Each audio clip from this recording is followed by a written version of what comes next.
Hi, I'm Rick Harsh, reading from the 8th book published by Corona Samizdat, and it is called Unidentified Man at Left of Photo by Jeff Bursey. This book is, for reasons you would understand if you read the book, and would be difficult for me to describe, difficult to find a good excerpt from anything even close to an excerpt that begins with the beginning of the novel. I think this explains a lot. So we open it, we go through the table of contents, and writer go. Start it over. A guy named Joe, beneficiary of an inheritance, landed in Charlottetown, PA, that's Prince Edward Island, in the late winter of maybe 2016. He could have been placed anywhere, but there's not a lot of fiction set in PA, and the marketing niche might help. The conceit is that he removed himself from another Atlantic province, but he can't be too far away from the ocean due to nostalgia. This you'll have sympathy with, as everyone misses something. And that as a stranger, he can experience a string of cliched adventures while providing a perspective that helps you understand the gentle red clay island. You anticipate he will change over time because you've been trained to read coming-of-age or quest novels. Writing is hard work, often unrewarding, so there's not going to be much effort here to convince you that you're in a version of the so-called real world. Things are told, not shown. Everything's so open-ended you'll soon believe you're writing this yourself. Because you do write. A diary, poems about broken hearts or dead horses. And chances are you show it to a long-suffering friend who has to find one good thing to say about it. Joe, named that out of respect for Henry Miller, whose first published novel has people calling each other Joe so no one takes himself too seriously. Joe is freshly in Seatown, as it's called by the citizens living downtown without friends. But I'm only 3 paragraphs in. There are pages to go, and this right here is invention, hopefully to be followed by more invention. Joe, never Joey, he's an adult for Christ's sake, could be about to live a life like yours.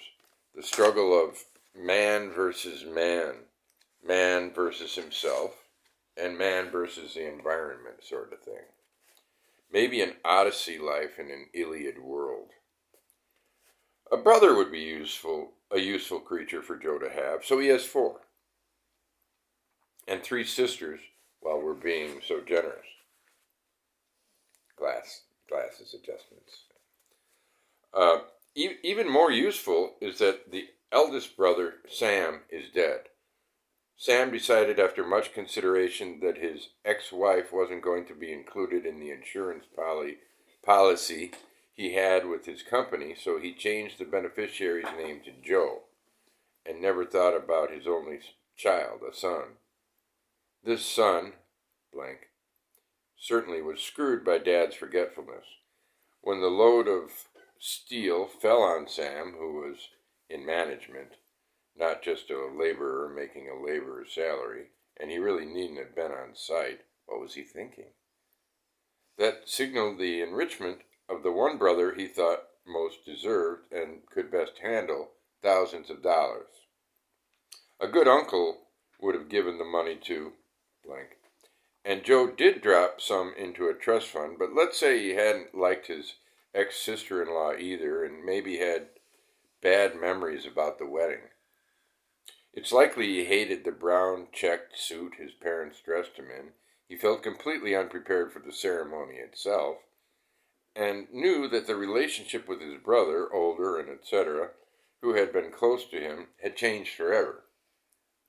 He cried all the way up the aisle as his family made their way out of the overlit Presbyterian church. People saw him cry. No one said anything.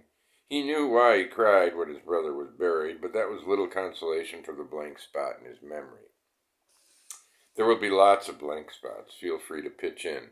Supply names and motivations. Bring items from the dark, dull, and brightly colored corners of your internal life. Cry, cry, cry. Then came the news. Hey, you got money from this tragedy, expressed in the refined language of the law, and they were pleased to give the money to the child, then, more desperately, to give some money to the child and to the ex-sister-in-law, because with her extinguished alimony payments, she could possibly be bereft.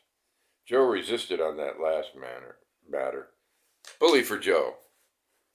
He takes some money, gives a tiny bit out, as I said, grieves, suffers, worries, recovers his nerve, packs, leaves the hated hillside city where he lived for most of his life because he felt confined there, too well known, too little understood. It was claustrophobic. For whatever reason, you left where you were from, except pregnancy, and decides that his money, a lot by Atlantic Canada standards, can best support him in a place that is close to family but not too close. He finds a place to live, to start over, to begin, actually, since the novel did almost have, this is going to be about a guy named Joe who landed in Charlottetown, Prince Edward Island in late winter of 2016 as the opening line. What follows is what followed his move, or as we say around these parts, what would work best as the next bit. There's a photo then of, seaside Charlottetown, I guess. And then the next chapter is Just Close Your Eyes and Be Mine, Ruby. Before anything else can happen, the authorities have to remove the body of the red-headed girl, found rolled inside a carpet and left on the street. Someone's not paying attention to the Island Waste Management Corporation recycling calendar. A crowd of enthralled spectators on the corner of Prince and Waterview Heights watches.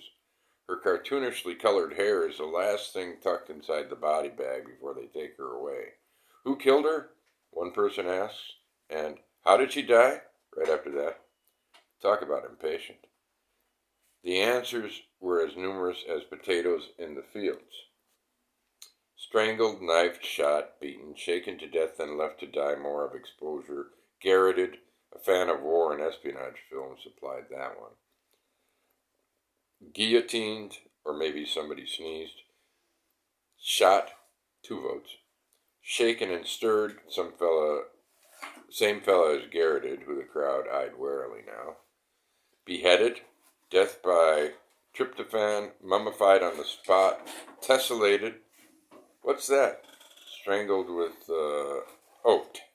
tassels. Wait now. Knifed, a tie.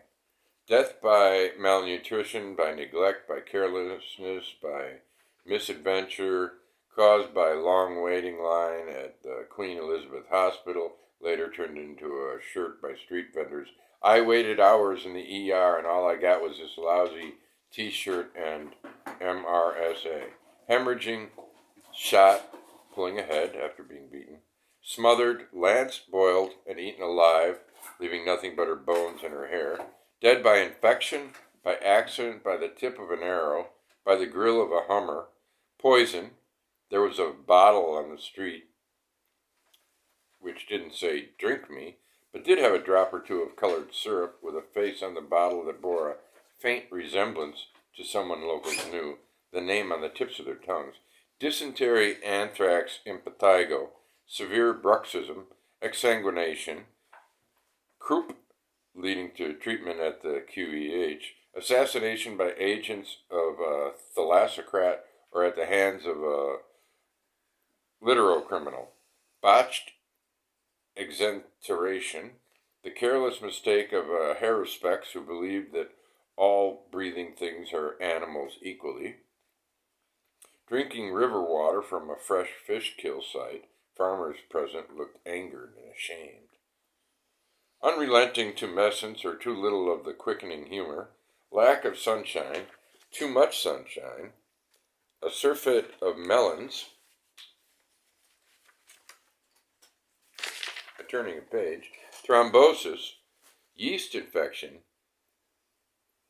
minium, an infusion of stramonium administered with too little attention paid to the underlying condition and too much to the symptom.